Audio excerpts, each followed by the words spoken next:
नमस्कार आप सभी का एक बार फिर से बहुत बहुत स्वागत है परिपूर्णता क्लासेस के एक और शानदार नई कक्षा में। हम भारत में ऊर्जा संसाधन के बारे में पढ़ रहे थे। ठीक है, तो बिना टाइम वेस्ट किए अपना टॉपिक स्टार्ट करते हैं। सबसे पहले आपको ये पता होना चाहिए कि संसाधन क्या होते हैं। तो संसाधन वो चीज़ होती है जो चाहे प्राकृतिक हो चाहे मानव निर्मित हो, कैसे भी बनी हो, कोई वस्तु है या घटना है जो मनुष्य के कार्यों में उनकी आवश्यकता हेतु उपयोगी हो, वो क्या कहलाते हैं? संसाधन कहलाते हैं। ठीक है, तो संसाधन का अर्थ आपको पता होगा कि संसाधन वे होते हैं, चाहे मानव निर्मित हो चाहे नेचुरली बने हो, जो आपकी आवश्यकता हो, मनुष्य की जो कार्य हैं उनकी आवश्यकताएं हैं उनके लिए अगर कोई उपयोगी है, चाहे कोई वस्तु है चाहे कोई घटनाएं हैं, वो क्या कहलाएगी? संसाधन कहलाएगी। और यही संसाधन अगर ऊर्जा के आपके सेक्टर में, ऊर्जा के क्षेत्र में काम आए तो तो उसे क्या कहेंगे? ऊर्जा संसाधन कहेंगे। ठीक है, ऊर्जा संसाधन का उपयोग ऊर्जा उत्पन्न करने के लिए किया जाता है। तो ऊर्जा जो संसाधन है, अब नाम से पता चल रहा है कि ऊर्जा संसाधन है, तो इसका उपयोग कहाँ किया जाएगा? ऊर्जा को उत्पन्न करने के लिए करेंगे ना। ठीक है, तो फिर अगर किसी देश द्वारा उत्पादित एवं उपयुक्त ऊर्जा की मात्रा ही उसके निवासियों के जीवन स्तर व आर्थिक विकास के आंकलन का पैमाना होता है। तो किसी देश के द्वारा उत्पादित है चाहे प्रयुक्त ऊर्जा है, उस एनर्जी के मात्रा के आधार पर ही आपके वहाँ के निवासियों के जीवन स्तर, वहाँ के आर्थिक विकास, इन सारी चीज़ों का आकलन इसी पैमाने के आधार पर किया जाएगा कि वो देश कितना आपकी ऊर्जा उत्पादन कर रहा है, कितना आपकी इनके ऊर्जा के द्वारा प्रयुक्त ऊर्जा इनकी है। इनके आधार पर ही उनके निवासियों के जीवन स्तर को आपके आकलन किया जा सकता है। ठीक है, वहीं अगर हम बात करें ऊर्जा संसाधन के वर्गीकरण की, तो ऊर्जा संसाधन के वर्गीकरण में दो आधार पर हम वर्गीकरण करते हैं। एक है परंपरा के आधार पर, एक है साम्यता के आधार पर। परंपरा के आधार पर यानी कि कितने टाइम से चली आ रही है, एक वो होगी, उसे परंपरागत कहेंगे। और एक जो कुछ दशकों पहले ही जिसका विकास हुआ है, उसे हम गैर परंपरागत कहेंगे। तो परंपरागत में जो अपने जीवाश्म ईंधन है, जैसे कि कोयला है, खनिज है, प्राकृतिक गैस है और जल से विद्युत, आपको पता है काफ़ी टाइम से, बहुत पहले से इसका उत्पादन हो रहा है, तो ये आपके परंपरागत ऊर्जा के श्रेणी में आएगा। वहीं गैर परंपरागत के बारे में बात करें तो कुछ ही दशकों पहले इनका प्रारंभ हुआ है। तो इनमें अगर हम बात करें, चाहे जो अपनी परमाणु ऊर्जा ले लीजिए, चाहे ये आपकी सौर ऊर्जा ले लीजिए, पवन ऊर्जा है, बायोगैस है, बायोमास है, ज्वारी ऊर्जा है, यानी कि जो समुद्र से जो ऊर्जा निकाली जाती है वो ज्वारी ऊर्जा होगी। परमाणु से आपको पता है भूतापीय ऊर्जा, लघुपन बिजली, तरंग ऊर्जा और जो समुद्र तापीय ऊर्जा है, ये सारी जो गैर परंपरागत के अंतर्गत आएगी, यानी कि इनके ऊर्जा का कुछ ही दशकों के पहले इनका प्रारंभ किया गया है इनसे ऊर्जा निकालनी। ठीक है, अब हम बात करेंगे समाप्यता के आधार पर। तो देखिएगा, यानी कि सीधे भाषा में समझे तो समापन के आधार पर, यानी कि एक एनर्जी वे होती है जिसे हम बार बार बना सकते हैं, यानी कि वो ख़त्म नहीं होती, उसे हम नवीनीकरण योग्य समझेंगे। और जिस ऊर्जा के अगर संसाधन समाप्त हो जाते हैं, जैसे कि कोयला है, चाहे खनिज है, तेल है, प्राकृतिक गैस है, या फिर हम नाभिकीय ऊर्जा के बारे में बात करें जिसे हम यूरेनियम है या थोरियम है, आदि चीज़ें समाप्त होने के बाद वापस उन्हें क्रिएट नहीं किया जा सकता। जो नेचुरली हमारे पास उपलब्ध होती हैं, यानी कि पर्याप्त मात्रा में होती है, जिनका उत्पादन बार बार नहीं किया जा सकता, उसे अनवीनीकरण के आपके योग्य समझेंगे। और नवीनीकरण आपकी योग्य क्या होगी? जैसे कि जल विद्युत को सौर ऊर्जा है, अब सौर ऊर्जा अथा आपकी भंडार है, सूर्य की किरणें रोज आएगी और उससे आपके प्लेटों के माध्यम से आपकी एनर्जी क्रिएट की जा सकती है। वैसे तापीय ऊर्जा होगी और समुद्री ऊर्जा होगी, बायोगैस, बायोमास, जो क्या कचरे के हिसाब से बनाई जाती है और उन अपशिष्टों का इस्तेमाल किया जाता है, तो ये भी आपके अनलिमिटेड है। ज्वारी ऊर्जा तरंग होगी। तो ये सारी चीज़ें आपके साम्यता के आधार पर नवीनीकरण योग्य और अनवीनीकरण योग्य होती है। अब हम ऊर्जा संसाधनों की तरफ बढ़ते हैं। सबसे पहले हम कोयले की तरफ बढ़ते हैं। तो कोयला महत्वपूर्ण खनिज है, आपको पता है, और कोयले से हमने एनर्जी, सबसे पहले आपको पता है कोयले के आधार पर हमने एनर्जी क्रिएट करने की कोशिश करी, और कोयला आज भी हमारे लिए बहुत इम्पोर्टेंट है। जो हमारी कोशिश यही रह रही है कि कोयले पर डिपेंडेंसी कम की जाए और अन्य जो संसाधन हैं उन पर डिपेंडेंसी बढ़ाई जाए, यानी कि जो नवीनीकरण जो की जा सकती है एनर्जी के सोर्स हैं, उन पर डिपेंडेंसी को बढ़ाने की कोशिश की जानी चाहिए। तो कोयला भी आपको पता महत्वपूर्ण खनिज है और ताप विद्युत उत्पादन तथा लोहे अयस्क के प्रगलन के लिए इसका इस्तेमाल किया जाता है। तो ताप विद्युत उत्पादन करने के लिए और लोहे के आपके प्रगलन यानी कि गलाने के लिए कोयले का इस्तेमाल किया जाता है। कार्बन की मात्रा के आधार पर हम अगर बात करें भाई कि विश्व स्तर पर कोयले के 4 प्रकार हैं। एक हम एंथ्रेसाइट है, एक बिटुमिनस है और एक लिग्नाइट है, एक पीट है। ये विश्व भर में इनके स्तर हैं भाई कार्बन के आधार पर।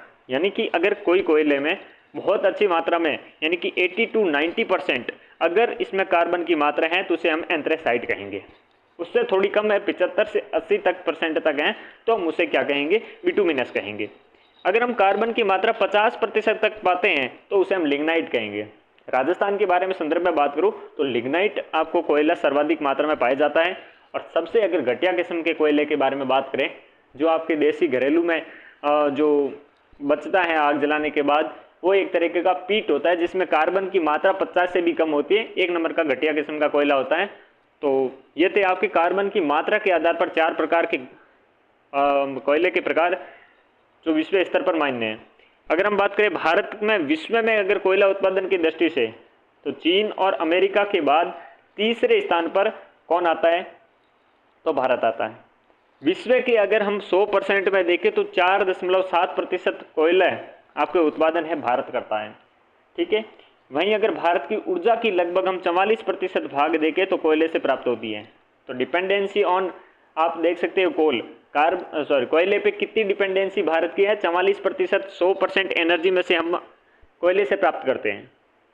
भारत में वर्तमान में कुल ऊर्जा उत्पादन का जीवाश्म ईंधन आपको पता है, खनिज जो खनिज तेल है, कोयला है, प्राकृतिक गैस है, वो सारे जीवाश्म ईंधन आएंगे।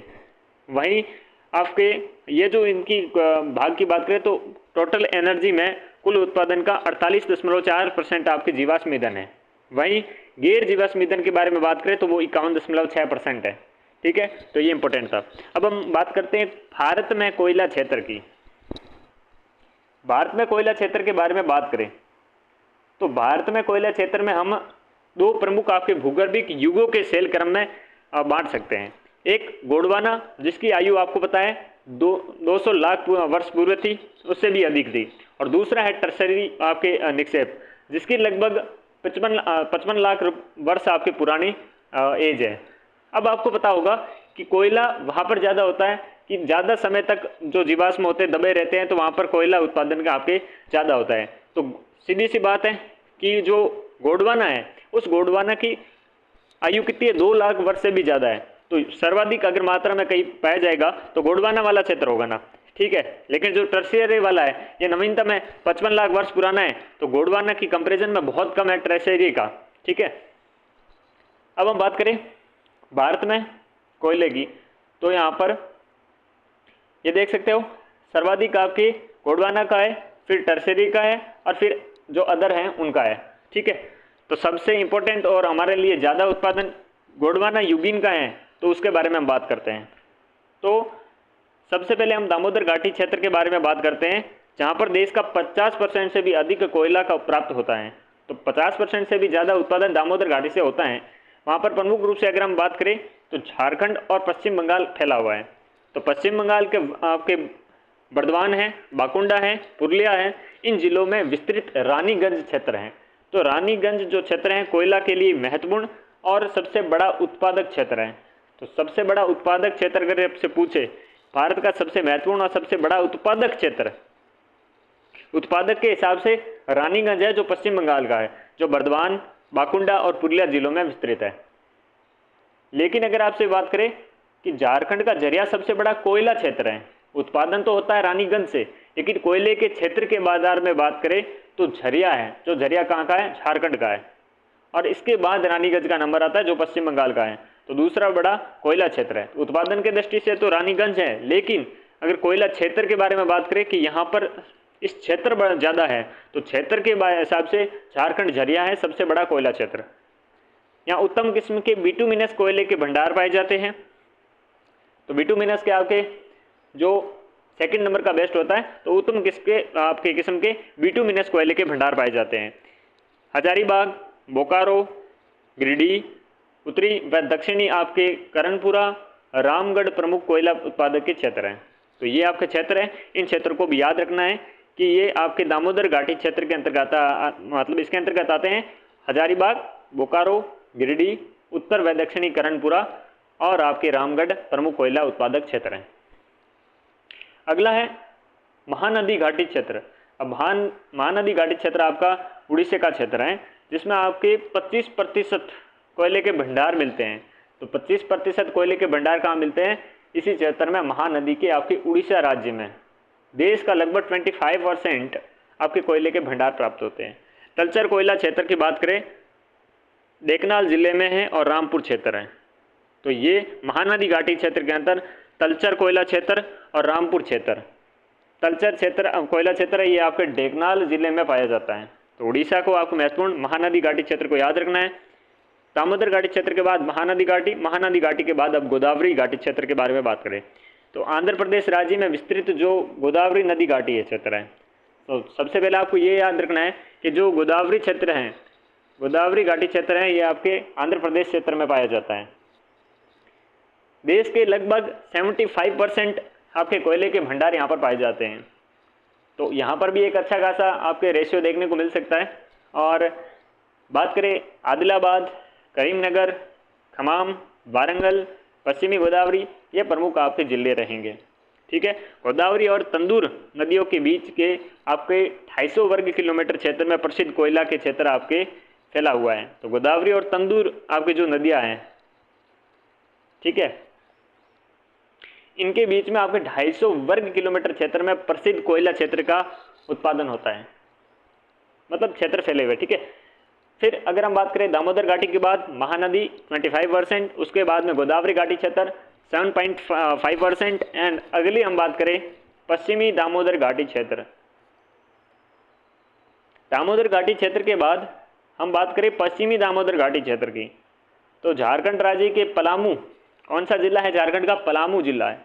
इस पलामू जिला में फैला हुआ है आपके, यहाँ पर औरंगा, डाल्टनगंज एवं उतार प्रमुख कोयला उत्पादक क्षेत्र है। तो यहाँ पर कौन सा है? औरंगा, डाल्टनगंज और आपके उतार प्रमुख कोयला उत्पादक क्षेत्र है। इस घाटी में राजमहल पहाड़ियों के पश्चिम में राजमहल कोयला क्षेत्र भी फैला हुआ है।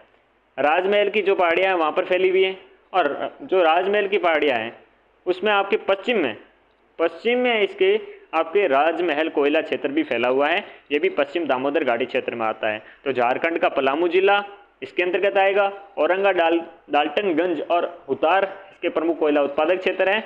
वहीं आपके पश्चिम का जो राजमहल का कोयला क्षेत्र है, ये भी इसके अंतर्गत आएगा। इसके बाद हम बात करें सोन नदी घाटी क्षेत्र की। सोन नदी आपको पता है ये एमपी में है। तो सोन नदी घाटी क्षेत्र में आपके एमपी के उमरिया, सोहागपुर, सिंगरौली ये कोयला क्षेत्र सम्मिलित है।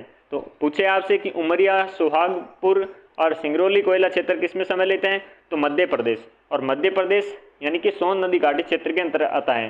राज्य के शहडोल व सीधी आपके जिलों में स्थित सिंगरौली मुख्य आपके कोयला उत्पादक क्षेत्र हैं। तो राज्य के शहडोल है और सीधी जिले हैं, इसमें स्थित सिंगरौली है। तो सिंगरौली आपको महत्वपूर्ण है, इसको याद रखना है। ये सिंगरौली आपके सोन नदी घाटी क्षेत्र का है और सिंगरौली का संबंध आपके कोयला उत्पादन से है। ठीक है, तो सोन नदी से सोन और इसी से ही सिंगरौली। आगे हम बात करें छत्तीसगढ़ कोयला क्षेत्र की। तो कोयले के उत्पादन में आपके तीसरा स्थान है। कोयले के उत्पादन में छत्तीसगढ़ कोयला क्षेत्र में आपके 3rd रैंक पे इसका आएगा। यहाँ पर 16% कोयले का उत्पादन होता है। तो यहाँ पर 16% कोयले का आपके उत्पादन होता है, तो तीसरे नंबर पे आ गया। पहले हमने पढ़ा दामोदर घाटी क्षेत्र था, उसके बाद में हमने दूसरा क्षेत्र पढ़ा, ये वाला था आपके महानदी क्षेत्र जिसमें 25% था। सबसे पहले दामोदर घाटी क्षेत्र, फिर हमने महानदी, और इसके बाद में हम अगर बात करें तो छत्तीसगढ़ कोयला क्षेत्र आएगा, क्योंकि यहाँ पर 16% है। तो अभी हमने बात करी थी वो चौथे नंबर पे था। कौन सा वाला? जो हमने तीसरे नंबर पर गोदावरी वाला घाटी क्षेत्र पढ़ा था, वहाँ पर 7.5% है। ठीक है ना। तो छत्तीसगढ़ का ये 3rd नंबर पे आता है, 16% कोयले का उत्पादन करता है। प्रमुख कोयला क्षेत्र में रामकोला, तातापानी, कोरबा, झिलमिल, विश्रामपुर, लखनपुर और चिरमिरी ये मुख्य क्षेत्र है। ये कोयले के क्षेत्र हैं। रामकोला, तातापानी, कोरबा और झिलमिल, विश्रामपुर, लखनपुर और साथ में चिरमिरा मुख्य क्षेत्र हैं, छत्तीसगढ़ कोयला क्षेत्र से संबंधित आते हैं। अगली बात करें सतपुड़ा क्षेत्र, तो यहाँ पर देखिएगा नर्मदा घाटी क्षेत्र आपको पता है कि सतपुड़ा और विंध्याचल की घाटियों के बीच में है, ठीक है। तो नर्मदा घाटी के आपके दक्षिण में सतपुड़ा है और इसके उत्तरी ढाल पर जो सतपुड़ा है उसकी उत्तरी ढाल पर तल पे आपके नरसिंहपुर है, वहाँ पर नरसिंहपुर जिले में मोहपानी कोयला क्षेत्र स्थित है। तो 4 करोड़ वहाँ पर टन कोयले के भंडारित आपके अनुमानित किए गए हैं। तो सतपुड़ा कोयला क्षेत्र है, 4 करोड़ टन कोयले के भंडारित अनुमानित किए गए हैं उधर। अगली हम बात करें महाराष्ट्र वर्धा घाटी की, तो महाराष्ट्र में इस क्षेत्र के अंतर्गत चंद्रपुर है, वलारपुर है, यवत आपके माल है, बरोरा है, नागपुर है, कोयला के क्षेत्र सम्मिलित है। तो महाराष्ट्र वर्धा घाटी, इसमें आपके ये क्षेत्र हैं, आपको याद रखने होंगे कि भाई चंद्रपुर हैं, वलारपुर हैं, यवतमाल हैं, बरोरा हैं, बागपुर हैं, ये कोयला के क्षेत्र सम्मिलित इसमें होंगे। और यहाँ पर अगर देश के कुल कोयला उत्पादन के बारे में बात करें तो 3%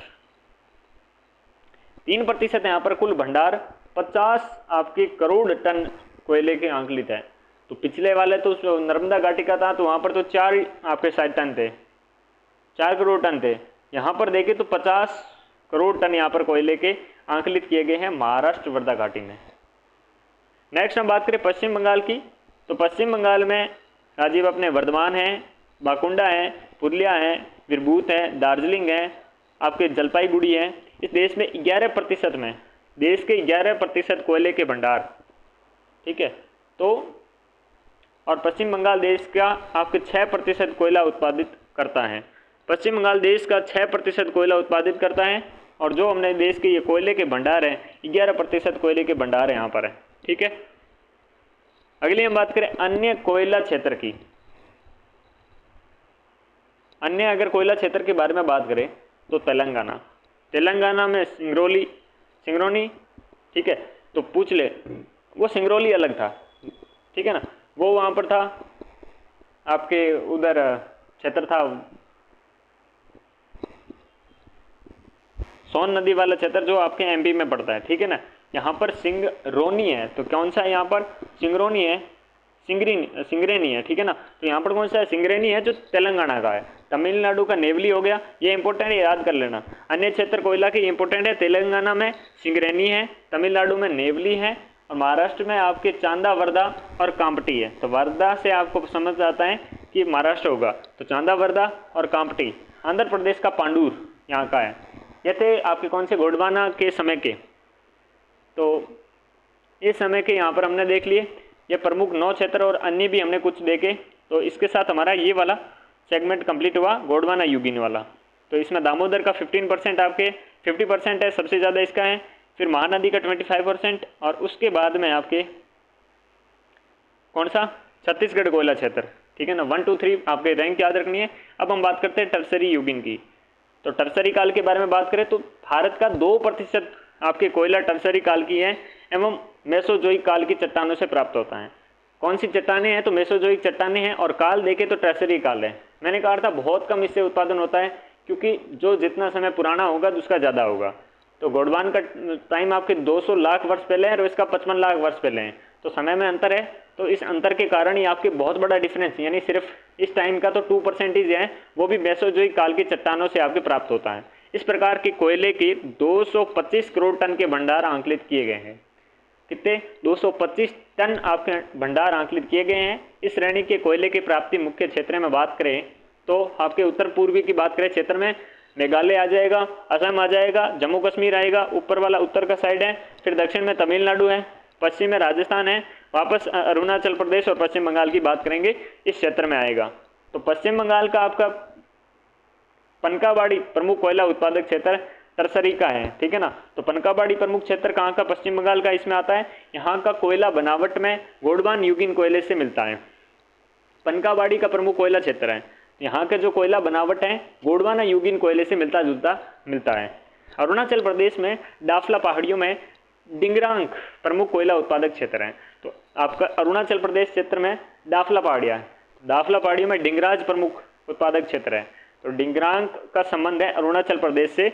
असम राज्य में लखीमपुर असम का लखीमपुर, शिवसागर जिलों में माकूम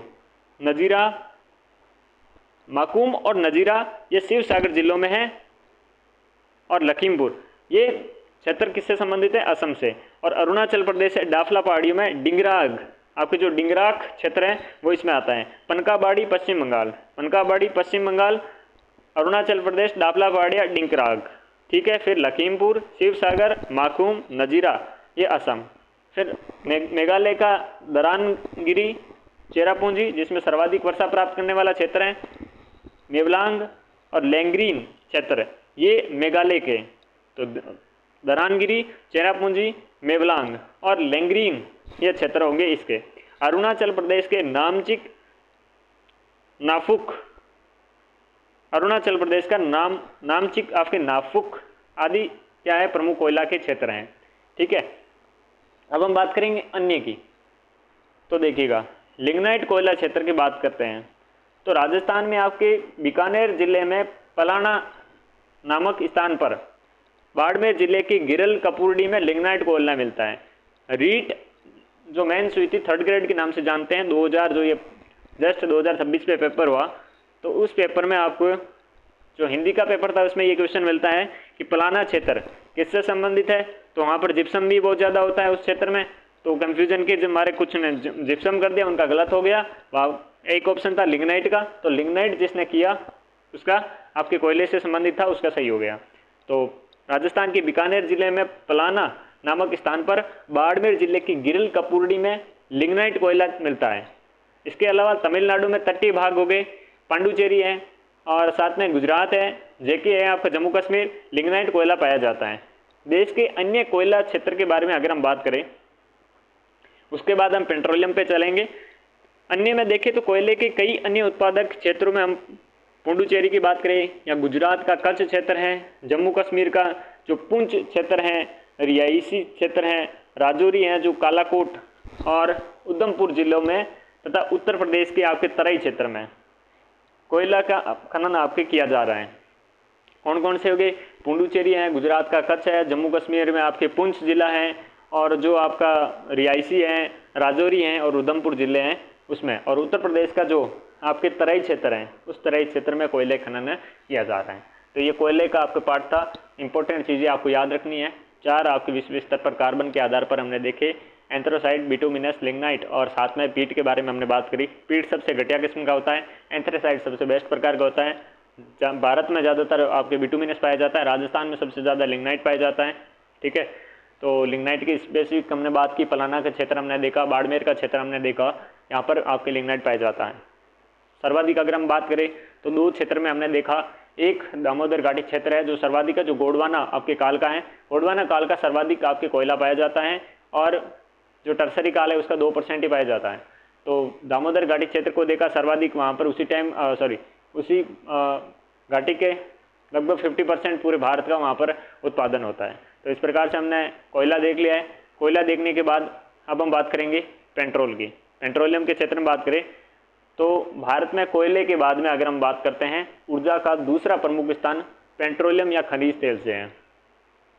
अगर ऊर्जा का दूसरा हमारा संसाधन रूप देखें तो कोयले के बाद किसकी बारी आती है? पेट्रोलियम की आती है। किसकी आती है? पेट्रोलियम की आती है। भारत में मुंबई हाई क्षेत्र आपने सुना होगा, जो मुंबई के आपने जो पश्चिम में कुछ 1 किलोमीटर वहाँ पर है, वहाँ पर एक द्वीप है मुंबई हाई, तो वहाँ पर है, और गुजरात और असम प्रमुख आपके पेट्रोलियम उत्पादक क्षेत्र हैं। साथ में मुंबई हाई के साथ में गुजरात है और असम है। लेकिन अगर हम स्पेसिफिक आपने बात करें असम की, तो असम आपके भारत का सबसे पुराना तेल उत्पादक राज्य है। वहाँ पर अगर हम बात करें डिगबोई क्षेत्र है, नाहरकटिया क्षेत्र है, मोरन उग्रीजन इस राज्य के महत्वपूर्ण तेल उत्पादक है। तो इम्पोर्टेंट तो एक बन जाता है कि कौन सा भारत का सबसे पुराना तेल उत्पादक राज्य है, तो असम है। अगर आपसे पूछे डिगबोई, नाहरकटिया और मोरन उग्रीजन ये क्षेत्र किससे संबंधित हैं, तो ये क्षेत्र आपके पेट्रोलियम से संबंधित आएंगे, और कौन से राज्य से संबंधित है, तो असम से संबंधित आएंगे। अगर हम बात करें तेल क्षेत्रों के विवरण की तो देखते हैं, सबसे पहले इंपॉर्टेंट हमारा एक ही बनता है असम, क्योंकि सबसे पुराना है। उसके बाद सारे इंपॉर्टेंट है, लेकिन असम से ही स्टार्ट करते हैं। तो डिगबोई क्षेत्र हो गया, डिगबोई के अंतर्गत जो आपका लखीमपुर, अभी हमने कोयले के क्षेत्र में भी पढ़ा था, तो वापस देखते हैं तो लखीमपुर जिला है ना, वहाँ कर बदापुंग है, हसापुंग है, जो पुंग वाले क्षेत्र है वहाँ लखीमपुर जिले के इस क्षेत्र में आपके डिगबोई क्षेत्र में जो असम में है यहाँ पर तेल पाया जाता है। सुरमा घाटी है जिसमें बदरपुर है, मसीनपुर है, पथरिया है आदि क्षेत्र इसमें है। सुरमा हो गया। अब नाहरकटिया की बात करें, जो नाहरकटिया उगरीजन मोरान क्षेत्र, इसमें ब्रह्मपुर, जो ब्रह्मपुत्र नदी है उसके घाटी क्षेत्र में रुद्र सागर, आपके रुद्र सागर और लकवा, गालेकी, अमगरी आदि क्षेत्र इसमें अंदर पाया जाता है। तो मुख्य रूप से कुछ याद हो ना हो, डिगबोई क्षेत्र, नाहरकटिया क्षेत्र और ये सुरमा है, ये सारे तो आपको याद होने ही चाहिए। तो असम तेल क्षेत्र में ये इंपॉर्टेंट थे। इसके बाद हम बात करें गुजरात तेल क्षेत्र की, तो देखिएगा इसमें अंकलेश्वर गुजरात का प्रमुख उत्पादक क्षेत्र है ये, तो इंपॉर्टेंट बनता है। गुजरात का प्रमुख उत्पादक क्षेत्र कौन सा है? अंकलेश्वर है। उसके बाद खंबात तथा लुनेज, खंबात और लुनेज क्षेत्र है। अहमदाबाद के पश्चिम में कालोल के निकट नवागाम है, महसाणा है, सानंद है, कोसांबा है, ये सारे अहमदाबाद के पश्चिम में कालोला के निकट में पाए जाते हैं। ये भी आपके तेल क्षेत्र है। तो अंकलेश्वर, अहमदाबाद का पश्चिम में आपके कालोला के निकट क्षेत्र और खंबात और लुनेज क्षेत्र आपके याद होने चाहिए, ये गुजरात के तेल क्षेत्र हैं।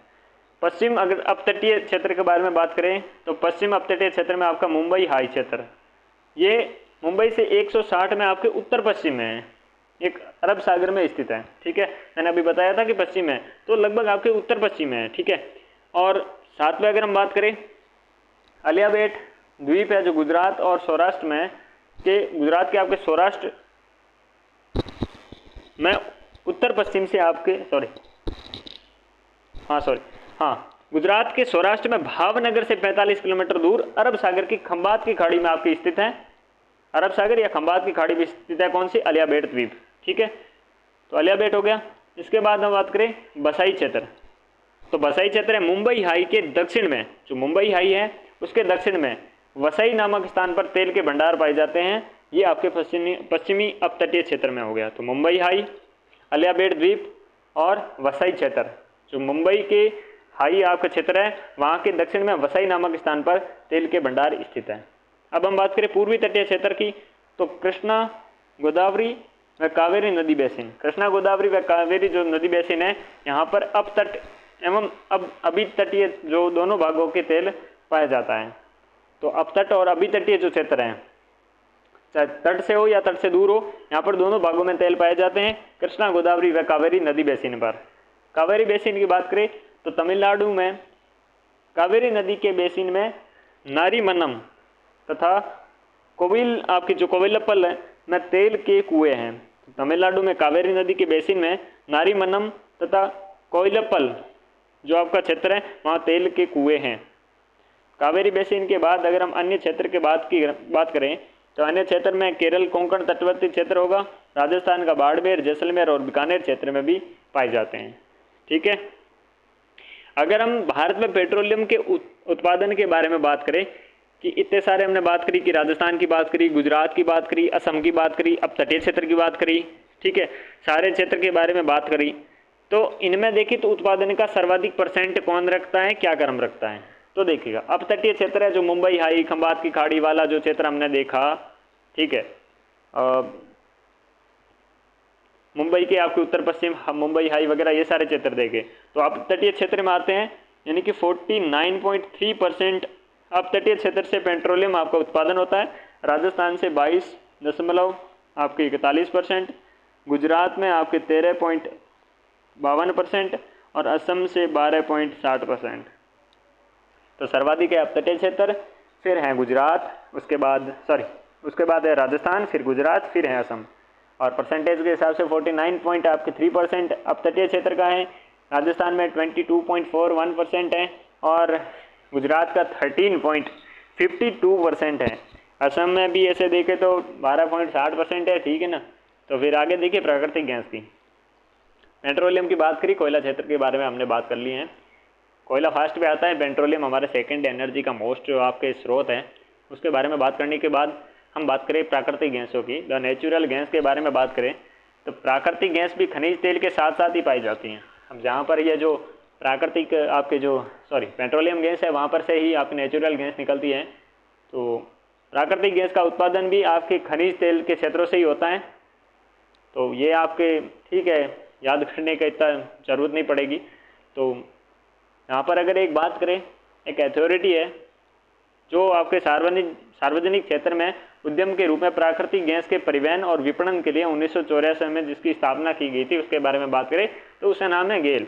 गेल की फुल फॉर्म देखें तो वो क्रिस गेल नहीं होगा, यूनिवर्स बॉस नहीं होगा, ये गेल अलग है।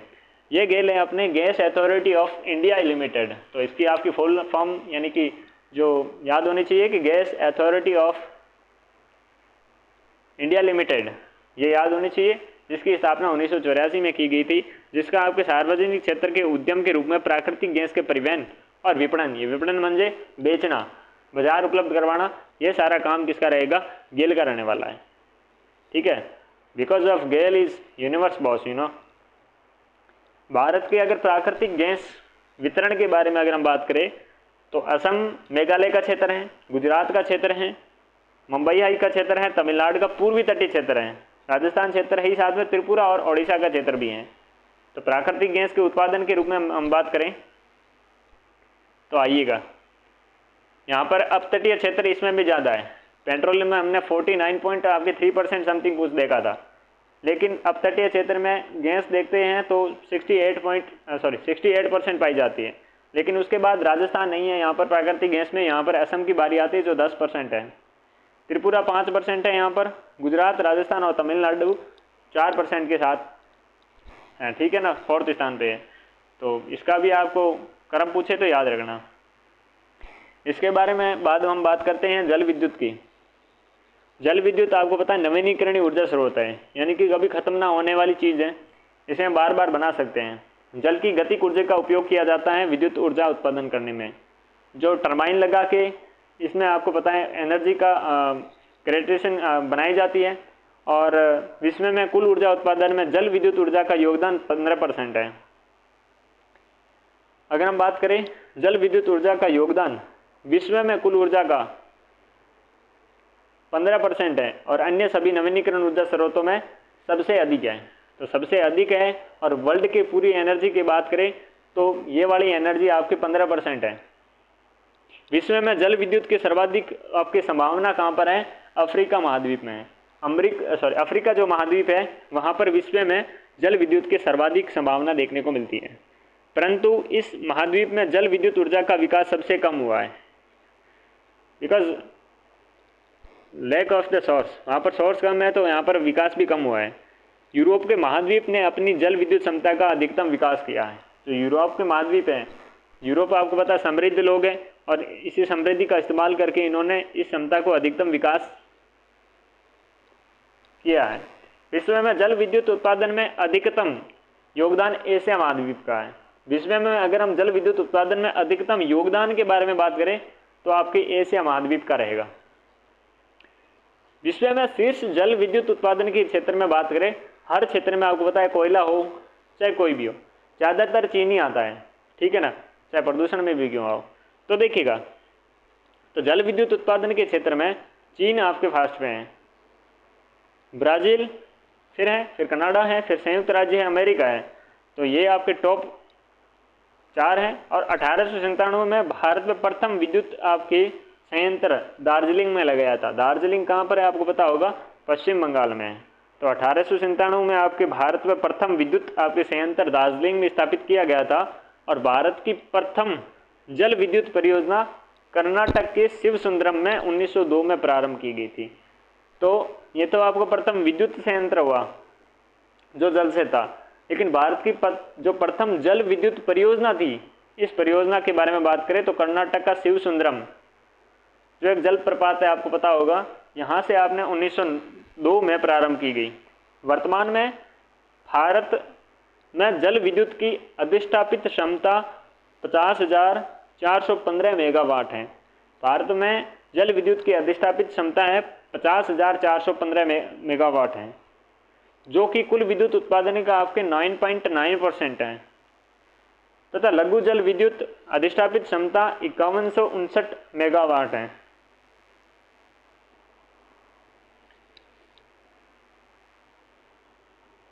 लघु जल विद्युत जो है ये आपके 5159 मेगावाट है और कुल विद्युत का उत्पादन का आपके 1% है। जो जल विद्युत ऊर्जा उत्पादन में प्रमुख अगर स्टेट्स की बात करें तो प्रथम नंबर पे आता है हिमाचल प्रदेश, फिर कर्नाटक और फिर उत्तराखंड, और चौथे नंबर पे अपना आता है उसका नाम है जम्मू कश्मीर, 5वें पे महाराष्ट्र। तो हिमाचल प्रदेश जो 11,982 मेगावाट जल विद्युत ऊर्जा उत्पादन करके देता है, वो फर्स्ट नंबर पे है। हिमाचल, कर्नाटक, फिर उत्तराखंड, ठीक है, क्रम याद होना चाहिए, फिर जम्मू कश्मीर, महाराष्ट्र।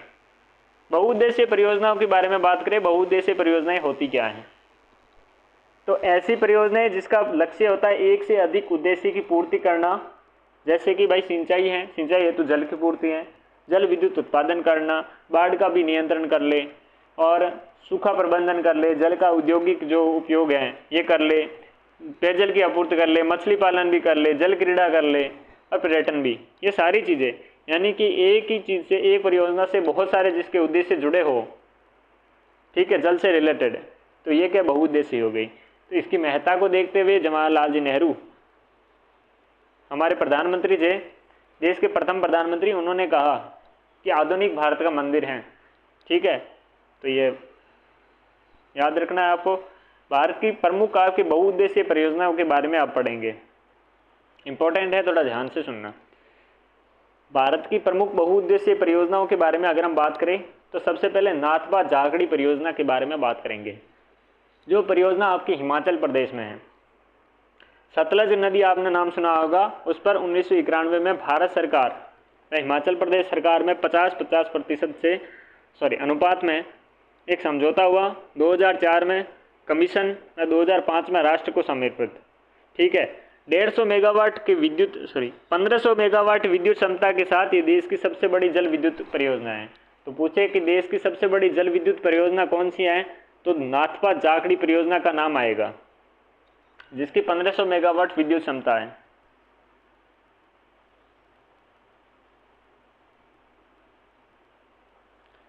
इस परियोजना में उत्पन्न विद्युत का उपयोग राजस्थान, पंजाब करता है, साथ में हरियाणा है, हिमाचल प्रदेश है, यूपी है, उत्तराखंड है, जो हमारा यूके है, ठीक है ना, दिल्ली और चंडीगढ़ आदि राज्यों और केंद्र शासित प्रदेशों में होता है। नाथपा जाखड़ी भारत की सबसे बड़ी जल विद्युत परियोजना, ये याद रखना है, 1500 मेगावाट याद रखना है, 1991 याद रखना है, जो सतलज नदी याद रखना है, हिमाचल प्रदेश याद रखना है, कुछ जो स्टेट्स हैं इसमें कुछ केंद्र शासित प्रदेश यानी कि जो यूटी हैं उनको याद रखना है। और इसके बाद क्या याद रखना है, दामोदर घाटी परियोजना याद रखना है। तो दामोदर घाटी परियोजना पश्चिम बंगाल और झारखंड की संयुक्त आपकी परियोजना है। स्वतंत्र भारत की प्रथम आपके महत्वपूर्ण बहुउद्देशीय परियोजना है। स्वतंत्र भारत की प्रथम महत्वपूर्ण जो बहुउद्देशीय परियोजना थी, क्योंकि इसकी स्थापना दामोदर नदी पर 1948 में करी गई। तो इस हिसाब से आपके पश्चिम बंगाल और झारखंड की ये जो संयुक्त परियोजना है दामोदर घाटी परियोजना, ये आपकी प्रथम महत्वपूर्ण बहुउद्देशीय परियोजना बनी। स्वतंत्र भारत के 1948 में इसकी स्थापना हुई। दामोदर घाटी निगम DVC, ठीक है, स्थापना 1948 में हुई। USA के टेनेसी घाटी परियोजना पर आधारित है। पूछे किस पर आधारित है, जो USA की यूनाइटेड स्टेट ऑफ अमेरिका की टेनेसी जो घाटी ये परियोजना है उस पर आधारित है। इस पर अगर बांधों की बात करें तो इस पर कुछ बांध बने हुए हैं, उन बांधों की बात करते हैं। तो देखिएगा, मैथान बांध है जो बराकर व दामोदर संगम पर है। बराकर और दामोदर के संगम ये नदियां हैं, इन नदियों के संगम पर मैथान बांध है, ठीक है। फिर अगर हम बात करें तिलैया और पंचेत, तो सबसे पहले हम तिलैया की बांध की बात करें तो ये बराकर नदी पर है। वहीं पंचेत बांध दामोदर पर है और एक दुर्गापुर बैराज बांध है, ये भी आपके दामोदर नदी पर है। तो पंचेत बांध और दुर्गापुर बैराज ये दामोदर पर हो गए, तिलैया आपके बराकर पर हो गई, बराकर और दामोदर के संगम पर मैथान बांध हो गया। कोनार बांध आपके कोनार नदी पर हो गया, तो याद सबसे आसान कोनार होगा बेचारा, ठीक है। तो मैथान बांध, तिलैया बांध, पंचेत बांध, कोनार बांध और दुर्गापुर जो बैराज बांध है, इसके बारे में हमने बात करी। ये कौन सी नदियों पर हैं। 1948 में इस दामोदर घाटी परियोजना की स्थापना की जाती है, जो आपके USA के कौन सी परियोजना, टेनेसी घाटी परियोजना पर आधारित है। बात करें बोकारो है, चंद्रपुर है, तिलैया है, पंचेत है, पहाड़ी हैं, ये दुर्गापुर में जल विद्युत ग्रहों का निर्माण किया गया है। तो बांकुरा बोकारो है, चंद्रपुर है, तिलैया है, मैथान है, पंचायत पहाड़ी है और दुर्गापुर में जल विद्युत ग्रहों का आपके निर्माण किया गया है। दामोदर घाटी परियोजना के बाद हम बात करते हैं भाखड़ा नागल परियोजना, जो पंजाब, हरियाणा और राजस्थान की संयुक्त परियोजना है। नदी पूछे तो वही चिपका देना जो आपने पहली वाले नाथपा जाखड़ी वाली देखी थी, वही नदी चिपका देना, और वो नदी थी सतलज नदी। ये प्रमुख रूप से देखें तो पंजाब और हिमाचल प्रदेश में स्थापित है। भाखड़ा जो बांध है ये बिलासपुर में है और बिलासपुर आपके हिमाचल प्रदेश में है। तो पहले भाखड़ा बांध, फिर नागल बांध। तो भाखड़ा बांगल ऐसे क्रम में, भाखड़ा नागल, बांगल नहीं नागल। तो भाखड़ा पहले आ गया तो हिमाचल प्रदेश से पहले आपको पता है सतलज नदी आएगी, तो पहले भाखड़ा बांध, फिर नागल बांध, फिर पंजाब में आएगी, ठीक है ना। तो ये क्रम आपको याद रखना है, कौन सा कहाँ पर है, ठीक है। और ये संयुक्त परियोजना 3 स्टेट्स की हैं। कौन कौन से हैं? पंजाब है, हरियाणा है और राजस्थान है। भाखड़ा बांध विश्व के सीधे यानी कि सीधा खड़ा है और गुरुत्वीय बांध है, तो उसका सबसे ऊंचा बांध जिसकी ऊंचाई 226 मीटर है। इस बांध के पीछे गोविंद सागर झील स्थित है। तो ये जो बांध है, जो भाखड़ा बांध विश्व की क्या है, सीधे गुरुत्वीय बांधों में सबसे ऊंचा बांध है, 226 मीटर ऊंचा, जो गोविंद सागर झील में स्थित है। जो बांध के पीछे कौन सी, गोविंद सागर झील स्थित है। Okay, next. इन बांधों की सिंचाई के लिए भाखड़ा नहर, सरहिंद नहर, नांगल नहर, बिस्त दोआब नहर और नरवाना नहर निकाली गई है। इस बांध में सिंचाई के लिए आपकी बहुत सारी नहरें निकाली गई हैं, जिसे हम भाखड़ा, सरहिंद, नागल, बिस्त दोआब और नरवाना, ये नहरें इसके अंतर्गत निकाली गई हैं। कोटला व गंगवाल व रूपनगर व विद्युत ग्रहों का निर्माण किया गया है। तो कोटला, गंगवाल, रूपनगर विद्युत ग्रहों का निर्माण भी किया गया है। इसमें 325 मेगावाट विद्युत का उत्पादन किया जाता है, जिसमें राजस्थान का हिस्सा मात्र नहीं है, फिर भी ठीक ही है, 15.22%, यानी कि 15.22% आपका है। जो टोटल कितनी एनर्जी होगी, 1325 मेगावाट। आपको मेगावाट निकालने की चुल है तो आप परसेंटेज निकाल सकते हो, ठीक है। अब हम बात करें व्यास नदी की। नाम से पता चल रहा है किस नदी पर होगे, व्यास है तो व्यास पता चल जाएगा, साथ में सतलज नदी भी है, क्योंकि सतलज और व्यास आपको पता है साथ में मिल जाते हैं। तो ये भी संयुक्त परियोजना है, भाखड़ा नागल की तरह ही पंजाब, हरियाणा और राजस्थान की संयुक्त परियोजना है। इस पर बांध बने हुए हैं 3, जो याद रखने हैं आपको। एक तो हरिके बैराज, जो व्यास और सतलज जब नदियों का संगम होता है, कहाँ पर, कपूरथला पंजाब में। कपूरथला पंजाब में आपके जो संगम होता है वहाँ पर हरिके बैराज बांध है। पोंग बांध है जो व्यास नदी पर है। तो व्यास नदी सिर्फ अकेली व्यास पर है, तो ये कहाँ पर होगा, हिमाचल प्रदेश में होगा। और केवल एक व्यास पर पंडोह बांध है, तो ये भी आपके कहाँ पर होगा, व्यास नदी पर होगा। पंडोह बांध आपके हो जाएगा मंडी, हिमाचल प्रदेश, और कांगड़ा हिमाचल प्रदेश में पोंग बांध हो जाएगा। पोंग पे आपके 396 मेगावाट उत्पादन होता है विद्युत का। पंडोह में आपसे 990 मेगावाट का उत्पादन होता है। पंडोह जिसे देहर के नाम से जानते हैं, यह विद्युत ग्रह से राजस्थान में 20% और पोंग विद्युत ग्रह से 59% विद्युत प्राप्त होती है। पोंग और पंडोह से भी आपकी विद्युत ग्रह से राजस्थान में 20% और विद्युत आपके जो पोंग से हैं ये 59% प्राप्त होती है। फिर हम बात करें हीराकुंड की। हीराकुंड परियोजना आपको पता है ओडिशा में है। ये महानदी पर है, क्योंकि ओडिशा की प्रमुख नदी है महानदी। और जब हम महानदी घाटी परियोजना क्षेत्र वो पढ़ रहे थे कोयला के अंतर्गत, तब हमने ओडिशा देखा था। तो इस परियोजना का निर्माण 1948 में प्रारंभ हुआ, 1953 में पूर्ण हुआ, ठीक है। हीराकुंड बांध और तिकरापाड़ बांध, नराज बांध, ये सारे बांध इस पर स्थित हैं और तीनों बांध आपके ओडिशा में हैं। तिकरापाड़ा है महानदी पर है, और जो नराज है, जो नराज होता है उसके जगह हम सामने क्या करते हैं, हाथ जोड़ी करते हैं, लेकिन यहाँ पर हाथ नहीं, यहाँ पर काट जोड़ी करनी है। तो काट जोड़ी नदी, बराज बांध। हीराकुंड पे आपके संबलपुर ओडिशा।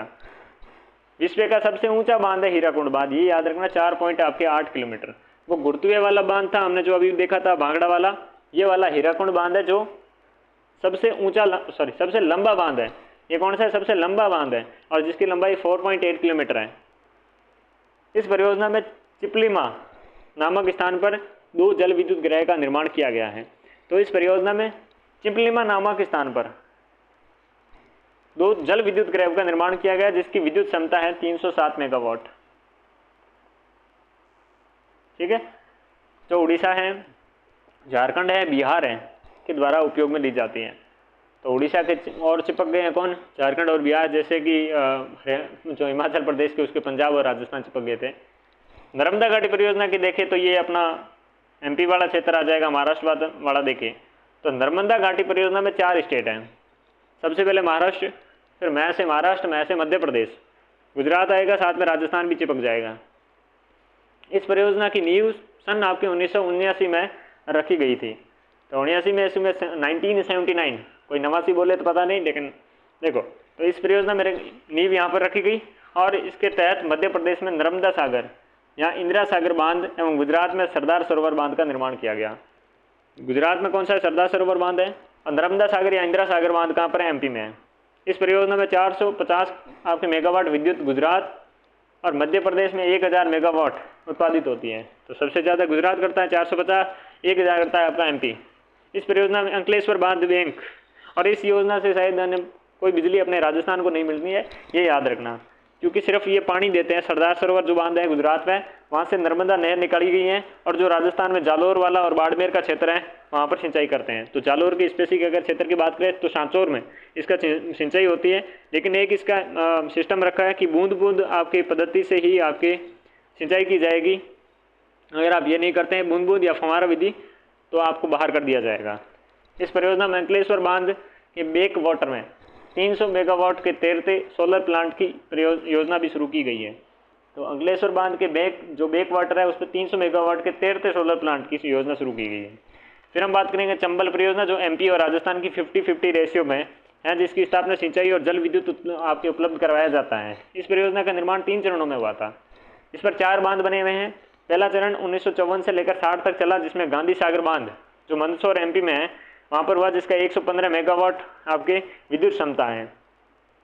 फिर कोटा बैराज है, यही पहले चरण में बना था। कोटा बैराज नाम से पता चल रहा है कोटा में ही होगा, ठीक है ना। लेकिन अगर हमने छोड़ो, उस टॉपिक को साथ में नहीं लेते। तो कोटा बैराज कोटा राजस्थान में, कोटा में ताप विद्युत गृह का निर्माण किया गया, जिसका उद्घाटन 1960 में पंडित जवाहरलाल नेहरू के द्वारा किया गया था। यह था फर्स्ट चरण। सेकेंड हम चरण की बात करें तो देखिएगा 1970 में प्रारंभ हुआ। तो राणा प्रताप सागर बांध विद्युत क्षमता जिसकी 172 मेगावाट है, जो ये रावत बाटा चित्तौड़गढ़ में है। तो राणा प्रताप से नाम से पता चल रहा है कि चित्तौड़गढ़ में ही होगा। विद्युत क्षमता इसकी 172 मेगावाट है। फिर तीसरा चरण आता है 1972 में, ठीक है ना। तो 72 मेगावाट से सीधा 1972 पे बढ़ते हैं। इस पर आपके जवाहर सागर बांध बनता है, जिसकी विद्युत क्षमता 99 मेगावाट है। इस परियोजना में कुल विद्युत क्षमता 386 मेगावाट है, जिसकी आपके 50% यानी 193 मेगावाट आपके राजस्थान प्राप्त करता है। तो और जो जवाहर सागर बांध है ये कोटा में है, बोरावास में। तो टोटल राजस्थान में 4 में से 3 बांध राजस्थान में, एक राणा प्रताप सागर, जवाहर सागर और कोटा बैराज, ये तीनों राजस्थान में आपके पाए जाते हैं, और एक मंदसौर में एमपी में पाया जाता है गांधी सागर बांध। माही बजाज सागर परियोजना, माही बजाज सागर गुजरात और राजस्थान की है, जो राजस्थान का 45 रेशियो 55 किसका है, गुजरात का है। राजस्थान का आपके कितना है, 45 है। वो 50-50 पे था चंबल, लेकिन ये माही है आपके 45 रेशियो 55। पेयजल और सिंचाई व जल विद्युत प्राप्त किया जाता है। माही नदी पर 1971 में स्थापित हैं। प्रमुख बांधों के बारे में बात करें तो पहले चरण में माही बजाज बांध जो बांसवाड़ा में बोरखेड़ा में निर्मित हुआ 1983 में स्थापित। तो ये परियोजना आपकी माही नदी पर 1971 में हो गई, लेकिन जो बांध है जिसे हम माही बजाज बांध के नाम से जानते हैं, जो बांसवाड़ा में स्थित है बोरखेड़ा क्षेत्र में, 1983 में स्थापित हुई। द्वितीय चरण है आपका कागदी पिकअप बांध, जो भी बांसवाड़ा में स्थित है, यानी कि राजस्थान के 2 बांध हैं। लेकिन जो कड़ाना बांध है वो महिसागर गुजरात में निर्मित है। इस पर पंप स्टोरेज हाइड्रो के इलेक्ट्रिक पावर स्टेशन का निर्माण किया गया है। इस चरण में माही बजाज आपके सागर पर बांध पर आपको 50 मेगावाट व 90 मेगावाट के विद्युत ग्रहों का निर्माण किया गया है। तो माही बजाज सागर पर आपकी 50 मेगावाट और 90 मेगावाट का विद्युत ग्रहों का निर्माण किया गया है। इस परियोजना में माही बजाज सागर बांध से निर्मित कुल विद्युत 140 आपके मेगावाट है, जिसका उपयोग टोटली आपके कौन करता है, माही बजाज सागर बांध से राजस्थान करता है 100%। तो 140 मेगावाट का 140 मेगावाट ये इस्तेमाल करता है राजस्थान। भारत की प्रमुख जल विद्युत परियोजनाएं हैं अन्य, वो सारी देखते हैं। तो आइएगा, अपन सिर्फ सीधा बोल सकते हैं, आपको सुनना होगा, कोशिश करें तो कोई तुक्का मतलब सही याद हो जाए तो ठीक है, लेकिन इंपॉर्टेंट वाली अभी ऊपर वाली पड़ी थी, ये भी नाम याद रखना है इसमें। आंध्र प्रदेश में नागार्जुन सागर, सिलेरू, मचकुंड, तुंगभद्रा, फिर निजाम सागर और श्रीशैलम। श्रीशैलम और नागार्जुन सागर, सिलेरू, मचकुंड, तुंगभद्रा, निजाम सागर, ये कहाँ पर है? आंध्र प्रदेश। कर्नाटक में आपके शरावती हैं, काली नदी है, जोग है। जोग आप पता है महाराष्ट्र में एक बांध है, सॉरी जलप्रपात है शायद, तो ये कर्नाटक में हो गया। और शिव सुंदरम हमने अभी पढ़ा था, तो ये तो इंपॉर्टेंट वाले तो याद होने चाहिए। भद्रा, मुनिराबाद और सिमसा, ये सारे कर्नाटक में है, बिल्कुल नाटक नहीं होना चाहिए। जोग बांध जो महात्मा गांधी के नाम से जाना जाता है, शिव सुंदरम है, भद्रा है, मुरानी आपके जो मुनिराबाद है, सिमसा है, शरावती है, काली नदी है, कर्नाटक में है। केरल में इडुक्की, पेरियार,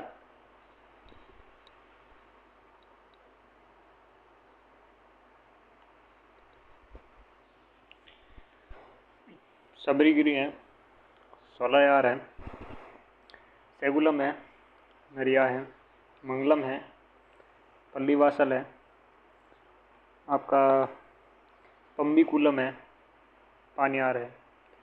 तो इडुक्की याद रखना महत्वपूर्ण, इडुक्की अपना पेरियार में है, जो पानियार पेरियार, ये आपको याद होना चाहिए। साथ में ये भी इंपॉर्टेंट नाम है, नरिया वगैरह, नरिया मंगलम, ये सब याद रखना, ठीक है ना। ये केरल में है। तमिलनाडु की बात करें तो तमिलनाडु आपकी में कुंडा 15, मैटूर, पाइकारा, पापनासम, भवानी सागर, ये सारे तमिलनाडु में है। उकई नाम आते ही आपको गुजरात याद होना चाहिए। सरदार सरोवर अभी हमने देखा था। कडाना आपको पता है माही नदी पर है। नर्मदा घाटी, ये हथमाटी और भद्रा, ये सारे तो आपको गुजरात के हैं, ये तो कंटेस्ट होने ही चाहिए, ठीक है, मेमोराइज होने चाहिए आपको ये। एमपी के देखें तो गांधी सागर चंबल पे हो गया, नर्मदा सागर हो गया, हसदेव बांगो हो गया, बंद सागर हो गया जो टॉन्स पर है, और तवा इंदिरा सागर हो गया, ओंकारेश्वर है। तो ओंकारेश्वर, गांधी सागर, नर्मदा सागर, ये तो याद होने चाहिए एमपी में। महाराष्ट्र में देखें तो कोयना है, वैतरणी है, पूर्णा है, बोला है, भटनागर बीड है, गिरना है, खोपाली है, पैथान है, ठीक है। जम्मू कश्मीर में निचली झेलम आपको याद होना चाहिए। सलाल फर्स्ट जो चिनाब पे है, पूरी है, दुलस्ती भी इंपॉर्टेंट नाम है, आपको जम्मू कश्मीर का याद होना चाहिए। बगलियार तो शायद एक आपको पता है, दर्रा भी है। नीमो बाजको, बगलियार, दुलस्ती, उर्री, झेलम, ये सारे इंपॉर्टेंट है। जम्मू कश्मीर से अगर होता तो यहाँ से प्रश्न पक्का आ सकता है। हिमाचल प्रदेश में बेरा सिऊल, नाथपा जागरी, रानपुर, खाब, चमेरा, चिचिंदचबा, पोंग, देर, बागड़ा, पार्वती, ये सारे आपके हिमाचल प्रदेश है। तो बागड़ा इंपॉर्टेंट है, और साथ में ये जो नाथपा जागरी है ये तो इंपॉर्टेंट है। साथ में बेरा सिऊल है, रानपुर है, खाब है, चमेरा है, चिरंजीत है, चंबा है, पोंग है, देर है, ये सारे हैं। तो ये हिमाचल प्रदेश के हो गए आपके। पंजाब में गंगवाल है, कोटला है, थीन है। तो थीन याद रखना, थीन इंपॉर्टेंट है पंजाब में, ठीक है ना। तो कोटला और गंगवाल। राजस्थान में तो बहुत सारे बांध है, यूँ तो राणा प्रताप सागर और जवाहर सागर है। यूँ तो देखे तो सारे में भी बहुत सारे हैं, ठीक है ना। उत्तर प्रदेश में देखे तो रामगंगा है, रामगंगा इंपॉर्टेंट है। रिहंद है, चिल्ला है, माता टीला है, टॉन्स है, चिब्रू है, ये उत्तर प्रदेश के। उत्तराखंड में आपके टिहरी हो गया, देवसारी हो गया, टनकपुर हो गया, धौलीगंगा इंपॉर्टेंट है, और कोटेश्वर है। बिहार में देखें तो कोसी है, डगमारा है और गंडक है। तो बिहार में कौन से? कोसी, बिहार का शोक कोसी, डगमारा और गंडक। झारखंड में सुवर्ण रेखा, ये इंपॉर्टेंट है, याद रखना। मैथान है, तिलैया हमने अभी देखा था, दामोदर घाटी परियोजना है ही, तो ये झारखंड के हो गए। पश्चिम बंगाल में आपके पंचेत, हिल, रमम, मासानजोर, ठीक है, ये सारे पश्चिम बंगाल के हैं। उड़ीसा में हीराकुंड है, इंपॉर्टेंट है, ठीक है। बाली मेला है, रंगोली है, इंद्रावती, ये तो है ही। हीराकुंड आपके सबसे लंबा 4.8 किलोमीटर। असम का उमियाम और कोपिली, तो असम का उमियाम, कोपिली। मेघालय में आपके कदमई कुलाई, और लोककटक झील भी है, आपको पता है, मणिपुर में, ये याद रखना है, लोककटक, तिस्ता आपके सिक्किम में होगी, ठीक है ना, ये भी इंपॉर्टेंट याद रखना। मेघालय करदम कुलाई, ठीक है ना, और जो उमियाम कोपिली ये असम का है। नागालैंड में दोयांग है, ठीक है ना। अरुणाचल प्रदेश में आपकी रंगा नदी है, इटालिन है, ठीक है, तवांग है, दिबांग है, सुबनसिरी है, तातो है। ये सारे आपके अरुणाचल प्रदेश के आपको याद होने चाहिए, ठीक है। तो ये हमारी जो जल विद्युत थी, जल जो विद्युत से हमने एनर्जी की बात कर ली है। अगली बारी आती है परमाणु पर, ठीक है। तो अब जितने भी बचे हुए हैं, एक क्लास और लगेगी, उसमें ये हम कंप्लीट कर लेंगे। एक साथ में एक एनर्जी के साथ में नहीं पढ़ा जा सकता, तो इसमें बस यहीं रखते हैं। और एक आध घंटे की मुश्किल से एक और क्लास होगी जिसमें हम सारी चीज़ें ये पढ़ लेंगे, ठीक है। तो इस कक्षा में बस मिलते हैं, इस कक्षा में बस इतना ही, मिलते हैं अगली कक्षा में, तब तक के लिए नमस्कार।